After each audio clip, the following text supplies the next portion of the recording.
One of the particular ways, and there are quite a few, in which Brits mock Americans for their misuse of the English language is the absurd frequency of the word awesome. That's awesome! For almost anything that is, as we English might say, not too bad. Or we might add a splendid or a lovely if it's actually something good.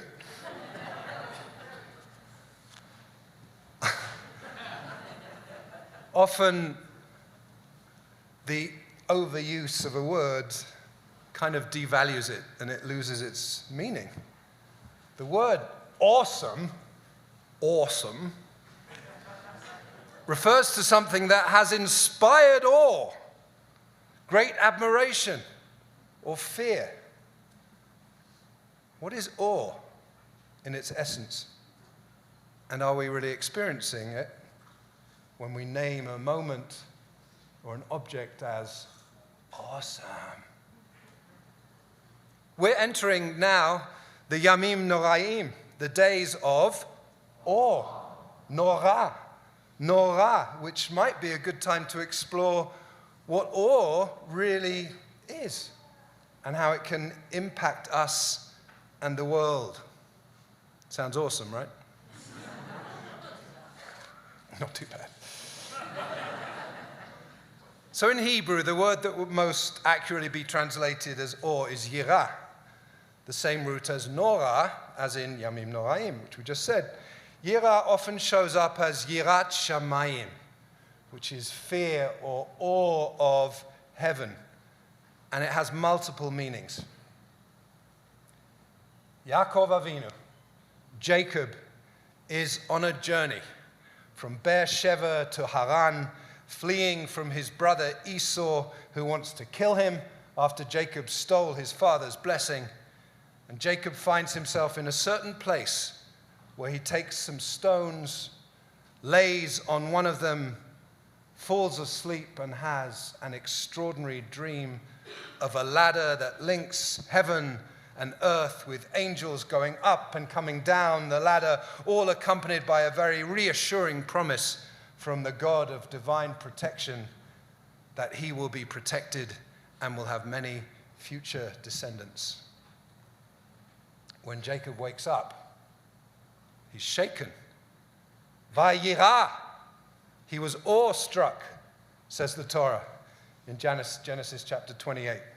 Vayomah, and he says, Ma nora makom hazeh, ki im beit Elohim v'zeh sha'a shamayim. He says, Ma nora, how awesome is this place? This is none other than the abode of God, and this is the gateway to heaven. Pretty awesome dream, right? Ma nora hamakom hazeh. How awesome is this place? Which has been set to a very powerful and well-known chant by Rabbi Shefer Gold, which we'll sing in a moment. Ma nora hamakom hazeh. How awesome is this place? Is the consciousness that hamakom, the place, is any place where we allow ourselves to experience awe. The powerful challenge in a world that feels so dangerous and so chaotic and so full of distractions is to experience wonder every single day. Manora hamakom hazeh, Manora hamakom hazeh, Manora hamakom hazeh, Manora hamakom hazeh. Part of my summer reading, summer's actually the only time I get to read. You didn't sign that, did you? Thank you, Jordana, by the way. Thank you. I sign everything. Okay. Part of my summer reading was Dacia Keltner's new book, which some of you may have read, I hope you have. It's called Awe, The New Science of Everyday Wonder and How It Can Transform Your Life. This powerful book seeks to define awe and to explore it in many different contexts based on some very compelling science and research from 2,600 stories from 26 different countries, all with very diverse cultures. So Keltner and his team define awe as being in the presence of something vast and mysterious that transcends your current understanding of the world. Being in the presence of something vast and mysterious that transcends your current understanding of the world. Pretty good definition, right? Of awe? I think so. Not too bad. Keltner explains that something vast has very different meanings for different people. He says vastness can be physical. For example, when you stand next to a 350-foot tall tree, or you hear a singer's voice or electric guitar fill the space of an arena. Vastness can be temporal, as when a laugh transports you back in time to the sounds or aromas of your childhood. So let's just take a little moment to consider what we most associate with awe. A time, a place, a feeling where you were in a state of awe. Where were you? What did it feel like? Who were you with? What were you seeing?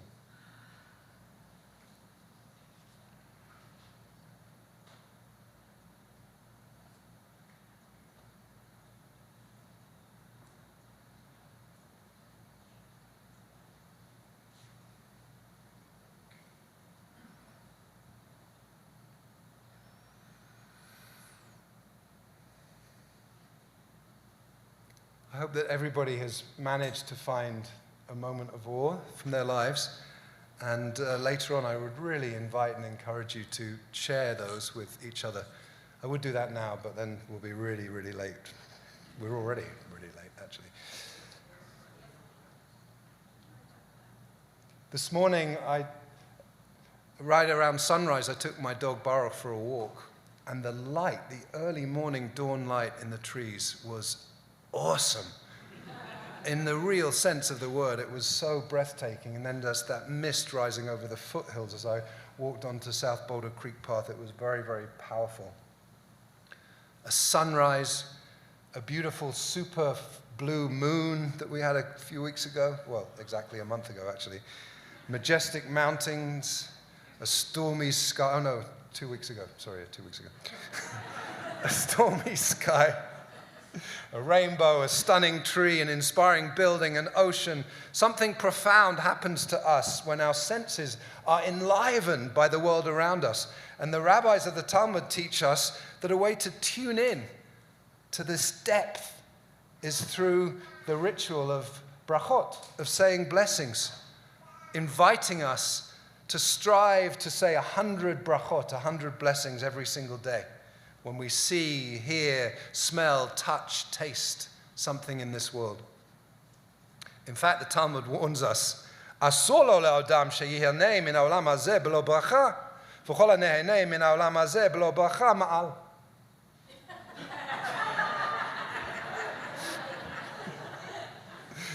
The sages teach us that it's forbidden. It's forbidden to derive benefit from this world without reciting a bracha, a blessing beforehand. And anyone who does derive benefit from this world without a blessing, it is as if they have misused a holy object. The whole created world is sacred, like the temple. And if we benefit from it without acknowledging its source, this text suggests, it is as if we are stealing something. There's a whole liturgy of blessings for sensory experience, seeing.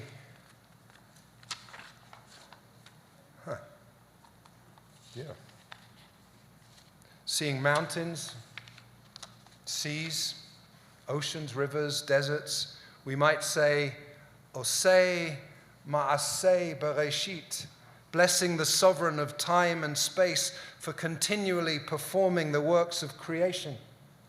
Seeing a beautiful animal or a bird, we might say, Shekacha ze ba'olamo, that there's such things in this created world as that animal.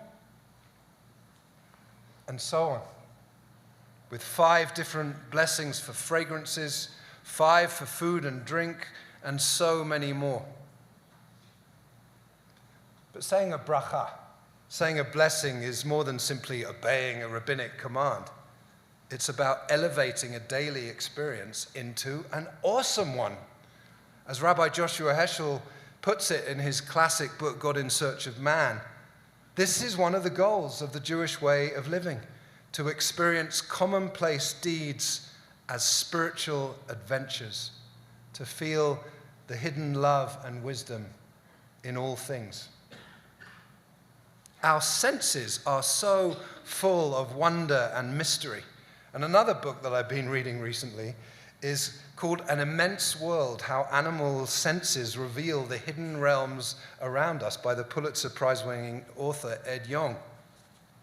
This is a magical and deeply scientific exploration of how different animals and species perceive and experience the world through smell, taste, sight, color, pain, heat, contact, vibrations, and sound. Those of us with dogs know very well how they sniff their way through the world with sensual delight in smells that might disgust us. Mine certainly does. Jung says that each creature is enclosed within its own unique sensory bubble, perceiving but a tiny sliver of an immense world.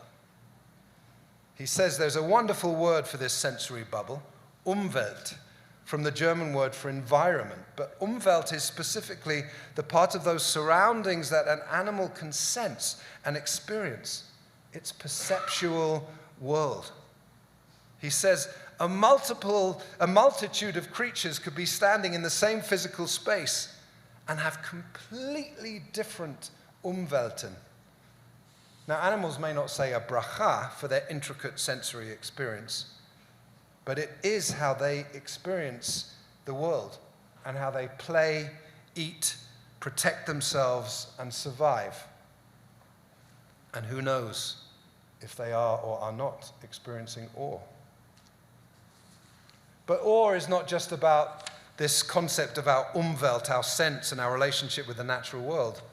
There is the awe that comes in human relationships, the awe that comes in art and music, the awe that comes in the profundity of birth and death, the awe that comes in epiphanies when we grasp an understanding of an essential truth. And then, of course, there is the mystical or religious awe.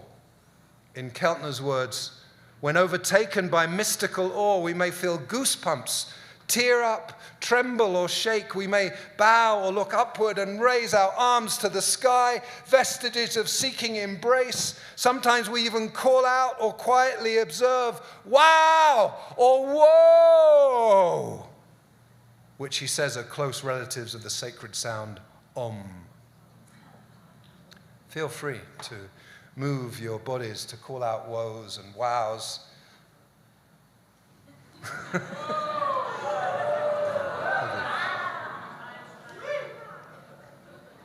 Save them for Musaf, because that's going to be really awesome.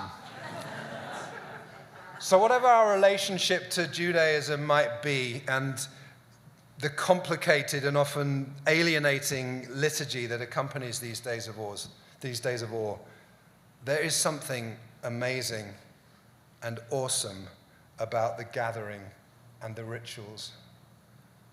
Keltner says moving in unison becomes religious ceremony. Awe-related bowing, shaking, prostration, all of which we have the opportunity to do later, or looking to the sky, give rise to ceremonial acts of reverence. Such rituals bring about a shared physiology, feeling, and attention to being part of something larger than the self. A shared religious or mystical experience like this can be transformative because we transcend our individual selves and we become part of a greater whole. Keltner cites empirical studies with thousands of participants that find that a sense of spiritual engagement is associated with increased well-being, a reduced likelihood of depression, and greater life expectancy. There's also a tendency for much more kindness and compassion as a result of these experiences. Jewish tradition emphasizes yirah, awe, as a crucial part of spiritual life, and it equates it to wisdom. Echoed in other parts of the Hebrew Bible, Psalm 111 says, Reshit chokhmah yirat Adonai, sechel tov l'chol oseihem. The beginning of wisdom is yirah, is awe or fear, and all who practice it gain sound understanding. And in the 3rd chapter of the book of wisdom of the rabbis, Pirkei Avot, Rabbi Elazar ben Azariah says, Im ein chokhmah ein yirah, im ein yirah ein chokhmah. Where there is no wisdom, there is no awe. Where there is no awe, there is no wisdom. Chokhmah, wisdom, is so much more than intellectual knowledge, but a deeper, embodied kind of knowing that is connected to awe. Heschel writes, awe is more than an emotion. It's a way of understanding. Awe is itself an act of insight into a learning greater than ourselves. Awe is a way of being in rapport with the mystery of all reality. Awe enables us to perceive in the world intimations of the divine, to sense in small things the beginning of infinite significance, to sense the ultimate in the simple, to feel in the rush of the passing, the stillness of the eternal.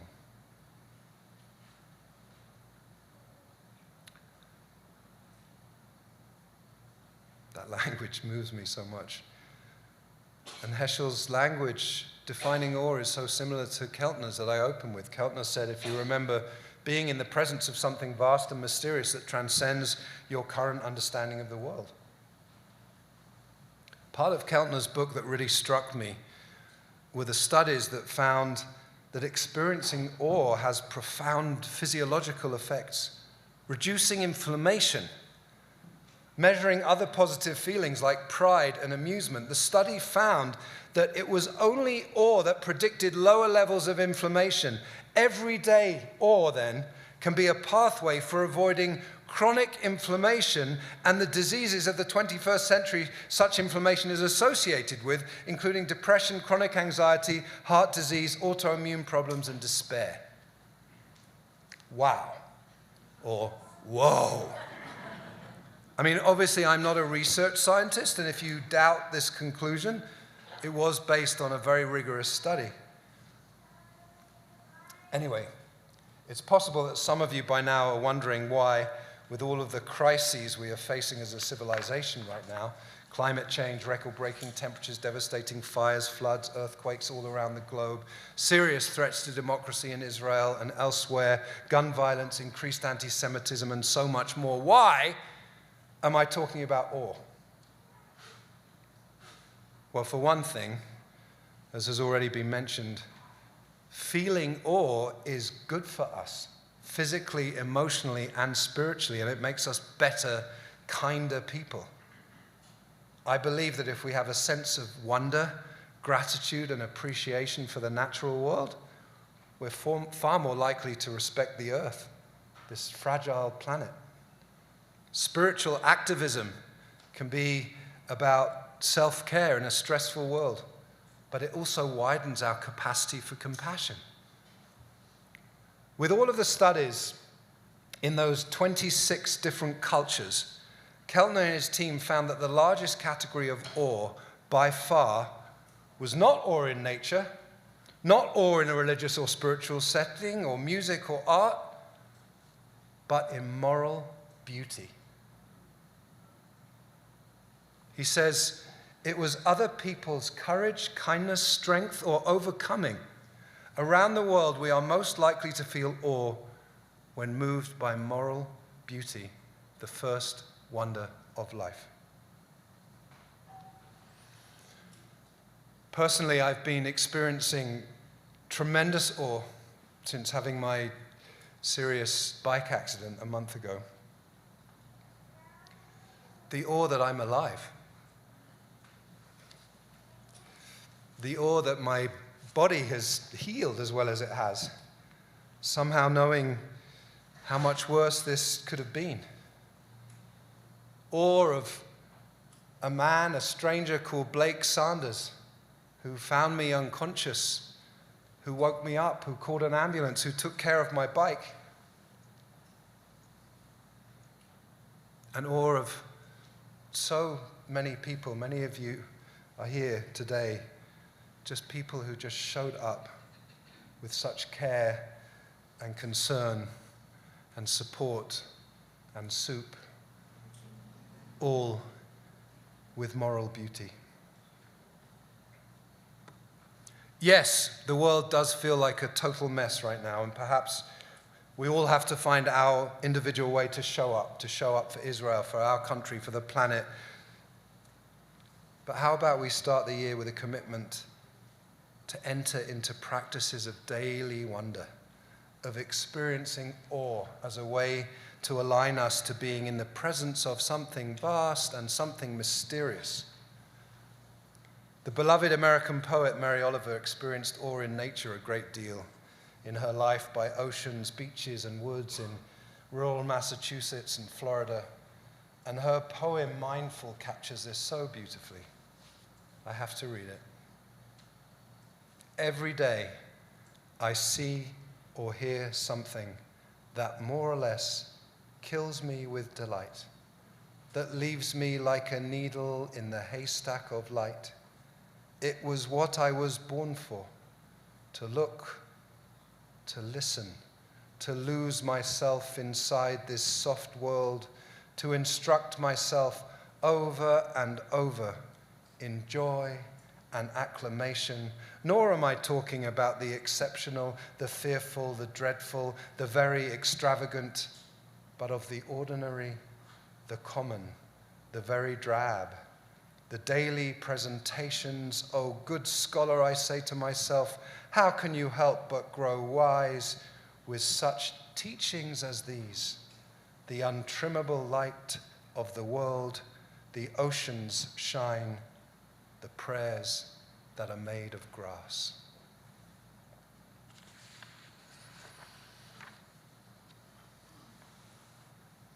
The prayers that are made of grass.